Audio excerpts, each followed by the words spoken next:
currently in fog mode. I guess it wasn't on the way home yesterday, but that's from a full day of sun on it. I love fog. Fog is neat.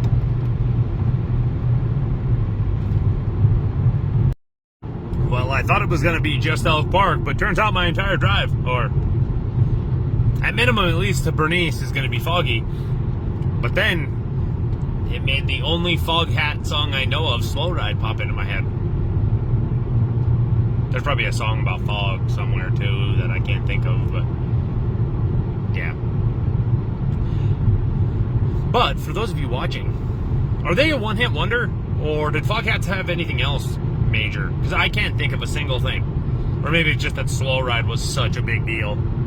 Or maybe it's one of those things where there's a song where I know it really well, but I have no idea who sang it, because that's, I wouldn't necessarily say common, but that's kind of neat. That fog cloud behind me, perfectly lined up where the rainstorm was yesterday. Pretty much, and when I say perfect, it kind of tapered in at the other end where the rain tapered off. Yeah, but basically exact. Nature's neat.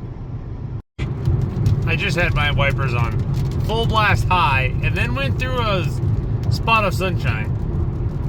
And there's some more sunshine just up ahead. That's always fun. Yeah, this is about 30 seconds later. You can still see a little, well, probably not even on camera. So there's a little bit of some tiny speckles of rain still on the windshield. So, we're watching, what are we watching anyway? Weightlifting in the Olympics, I guess? Obviously. We're super behind on Olympics, because with preseason football and all the Olympics and me being in ranking for work, yeah, it's hard to watch Olympics. Yeah, but anyway, they keep saying, can she jerk it, or she's gonna jerk it, or like stuff like that. Like, I don't recall them saying it one time during the men. No, but I think they're doing it on purpose. It seems like it. So apparently someone here bought that, because that is the same Raptor R, I'm pretty sure. Oh my god, that kid looked 10! They must be letting their kid drive it. I mean, I don't know. I guess, who knows? It is 2024. Maybe he got rich on TikTok at 16. Who knows? Because I guess you wouldn't have to get that rich to drive that if you were like still living with your parents and had no other bills. But I can't even imagine if like a 16-year-old was consistently driving a Raptor R or a TRX, what the insurance payment would be like. Whew. New Jeeps must have some different fasteners or extra fasteners or something like that. Because this doesn't have anything on the roll bar. When you take the top off, there's bolts like along that side and this side. It's 3 each, and then the back part can come off as long as the T-tops are out. Okay, so I've kind of a funny new online argument thing happening. Because I said, I'm insulting NASCAR, because what does NASCAR want with their playoff thing? They want drama, and people to need a win to get into the playoffs. So Austin Dillon's deal where he wrecked Logano and Hamlin, then they're like, nah, you get your win, but you don't get in the playoffs. I was like, okay, you want that. That's what you want. Because you want to make it where you need that win to get in. And then I said, on top of that, they're ruining it with Toyotas. And this guy was like, it was a great race all around. Because I said they could have just let Logano drive off to another boring finish. Because, I don't know, NASCAR hasn't been good in a long time. But then he's like, but what? He's like, it was a great race. It was a great finish, regardless of any of that. But what makes Toyota ruin NASCAR, if you don't mind me asking? And I said, because a Camry, you put it up against a factory version of a Charger, Challenger, or Charger, Mustang, or Camaro. It isn't even going to be a race. The best driver, I mean, you could throw Nathan behind the wheel of the Camaro, Mustang, or Charger, and they would outrun the best driver in the world in the Camry. That just, because the Camry is not a sports car. And then they say, oh, well, at least the Toyota will still be running after 100 miles. And then I was like, yeah, because the whole reliability talk, that's what made me decide to record this. Because it's a really interesting thing, actually, because it's kind of on a sliding scale. Because, of course, Toyota's going to be reliable. Because until they brought back the Supra, they don't have anything that you're going to be interested in hot rodding at all. Of course it's going to be reliable when they never go over like whatever RPM it gets to climbing like something like Homestake Pass. And if you live somewhere flat, it's probably never even going to get over 2,500 RPMs in its entire life. And that's the thing, because then I tried to steer him back to that. I said, you know, like the Camry's a boring, kind of mediocre mom car that isn't fast. So, you know, that the reliability thing isn't even a point. But then I pointed out how I've seen many Fords, Dodges, and Chevys over 200,000 miles. And he's like, oh yeah, the only way any of those would go over 200,000 miles if they had 10 engines. Like, anybody that actually knows vehicles knows Toyotas are more reliable. It's like when I was working at Enterprise, I legitimately had multiple cases where somebody rented one that we picked up from the dealer. They had under 20 miles on them.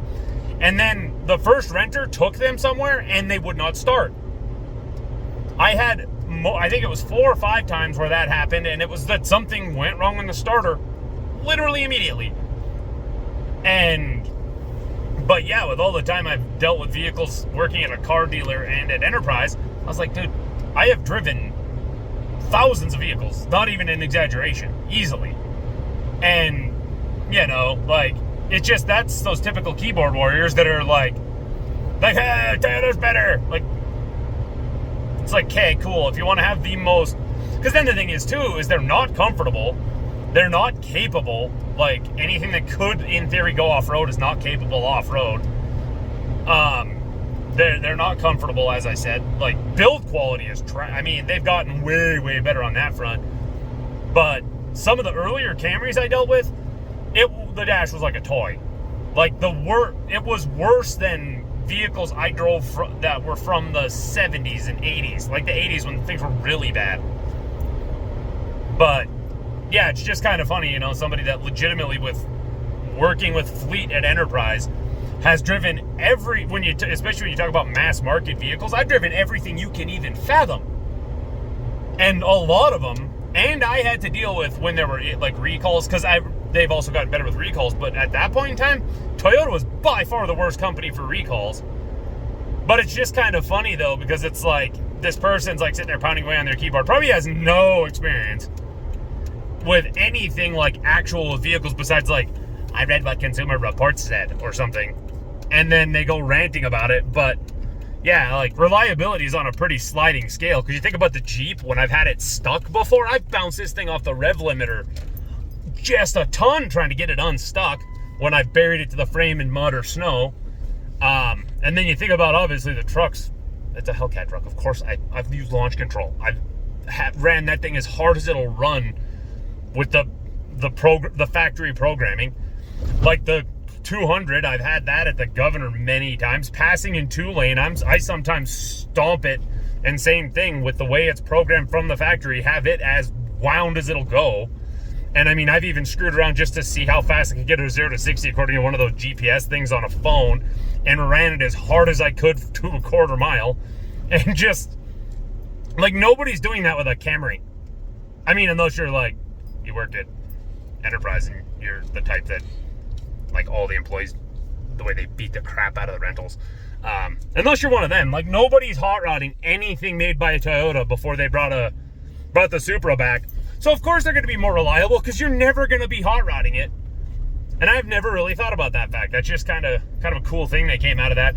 But it is just kind of funny, because you get all these people that, like, it's like, oh well, like, Consumer Reports says this or that or whatever. But the thing is, if you look at like towing, hauling, any sort of thing that a truck's meant to do, the Tundra's behind everything except the Titan. But then at least the Titan tried to alleviate that by making the XD, which, I mean, it's not even meant to be a 3/4 ton. It's just kind of a weird middle ground. But, you know, but still, I mean, at least they're trying. Like, Toyota just accepts that they're bottom of the barrel on all that stuff. It's just kind of a funny thing, because I've never thought about that, and that's kind of cool to get a new piece of enlightenment, because then people like that one person in that one comment section that was rambling about how reliable Accords are. Nobody's hot rodding an Accord either. I have, when my aunt bought the super fancy one in like 06, with a stick, and I ran it as hard as I possibly could. Other than that, there's probably never been an Accord ran that hard ever in history.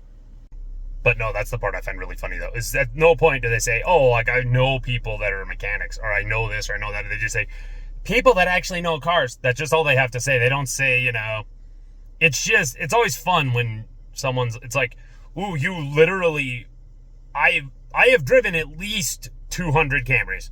Okay, maybe not. We didn't have tons and tons of Toyotas. At least 50 different Camrys. I have driven at least 25 Tundras. I have driven probably a couple hundred RAV4s, because that's the one Toyota we did have a lot of. And then, you know, similar or higher quantities of every other Chevy, Ford, Dodge, Toyota, Nissan that was made for about a 6-7 year window.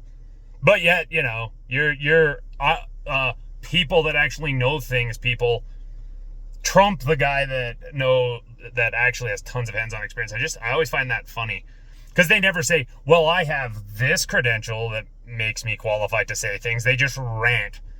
And the thing is, too, is it's like, if a company, like something like JD Power is like, oh, it's the most reliable, it might be like, okay, if you drive 100,000 miles, it'll have, you know, 1 out of every, or, you know, 50 out of every 1,000 of them will have an issue. And then this other company, 51 of them will have an issue. That makes it ranked higher. It's just like, and then at the same time, the people that are putting those together aren't out beating the shit out of them. They're not like taking a truck that has a 15,000 pound tow capacity and pulling something that's 25,000 pounds, because people will do that. Or like, I mean, I pulled the Explorer from Great Falls to Opportunity on one of those U-Haul car trailers with this Jeep. Like, that is not even slightly meant to happen. I think technically the tow capacity was fine, because I think I looked it up, and I think it was like 6,000 pounds. Obviously, that Explorer doesn't weigh that. But still, I mean, this short little bugger pulling something that big, like, that's just not smart. And then, you know, like bouncing this off the Revlin to get it stuck. That's not really what it's meant for either. Or, you know, doing that, like having it wound to the balls going up hills. It's just, yeah, it's, you know, if it's a vehicle like a Camry, I don't even know if I hot rodded Camrys, and I hot rodded every rental ever. That's how boring they are. Like, even the person that's like, it's one of the rentals, who cares? Stomp it. I didn't even do that in a Camry, because it's like, it ain't gonna do anything if I do it. And I mean, I think even like boring front wheel drive cars, like I would in the rain, I'd turn the traction control off and do burnouts in them. Probably tried with a Camry and failed. But yeah, I know nothing, right? Mm-hmm. But yeah, and then like I said though, if you're not beating on them, who cares? Like, and then also, who cares about reliability when it's like you're gonna have the slowest car, you're gonna have the least comfortable car? Because it's like, if you take care of stuff, everything's gonna last well over 100,000 miles before having any like hugely major issues. Because, I mean, it's like, I guess the radiator's mildly major on the Jeep, but it's also doesn't have tons of miles. But it is almost 10, and it's like, and then also if you do it yourself, because the combination of, if you do it yourself and take care of it, reliability is not even a concern. And then, you know, you don't have power, you don't have capability, you don't have looks. Because there's really, I mean, Supers are pretty cool looking, but, I mean, you're not going to look at a Camry and say, that's the best looking of the mid to full-size sedans. Like, you're never going to do that. Just there's like I mean, I guess they might get fuel mileage. So even if it wins reliability, it might get fuel mileage. Other than that, they are not winning any other category ever. Like, even the most minor stuff over basically any other vehicle. But yeah, like, let's rant about reliability. Because yeah, and I mean, there are probably people out there that don't take care of stuff at all, like the people that own Megan's Explorer before her. So it's like, yeah, for them, maybe the reliability helps. But then the thing is, it doesn't matter how reliable something is. If you never do basic maintenance, even the most reliable things aren't lasting forever. Like, my ex had a Daewoo Lanos. Like, those are 10 grand brand new. They're meant to be disposable and thrown away when something breaks. And that thing got like 86,000 miles because of, you know, oil changes and stuff getting done. So yeah, to use the reliability arguments, kind of insane. All right, so I was coming up the stairs and I'm like, what the heck? I've never set that as my ringtone or anything. Why is my phone making weird noises? I hit it just right, with this just right, and it made that sound. It's kind of funny. So that's the thing that happens in Opera. Free roam goats. They were gathering a little bit too close to my Jeep at one point. I was expecting them to headbutt the Jeep. I should have recorded them, but I kind of didn't. But yeah, one of them. There's one with like a good 2 foot long horn, or 1.5 foot, I mean. But it was kind of, it's kind of funny. They're just like, they're free roam. They go, it's more of a neighborhood goat. It wasn't full free roam. It isn't going to go all the way across town. This here shows how good shade is for grass. Because my dad's having some problems, so he can't come out and remove sprinklers. So if he had a sprinkler right here and right over there, you can kind of tell. But this side where it's in the shade half the day, just being watered a few times, made it grow great. That other side, because it's in the sun almost the whole day, not. Like, yeah, grass needs sun to grow, but it also needs some shade so it doesn't cook. So I just had a realization. It's probably the back sides of the bolt holes for the seatbelt things. Because I've never had the cloth off of those to see what's actually in them. I'm a hypocrite. I always tell Megan to make sure she cleans her lens, and then mine's so bad. It's like, look at me. I've got God raised in the background because of it. But yeah, that's probably what it is. Okay, so I have another one of those. It's nice to know how to do things on your own moments, because I don't even know what made me think of it. I was going through the canyon and I was like, oh shit, I didn't reset the oil light or the oil life percentage thing. So I was like, I better do that. So I literally pulled off at an exit ramp, and it's got the thing that says hold OK to reset. So I was like, oh, I'll just do it. And it says it has to be off.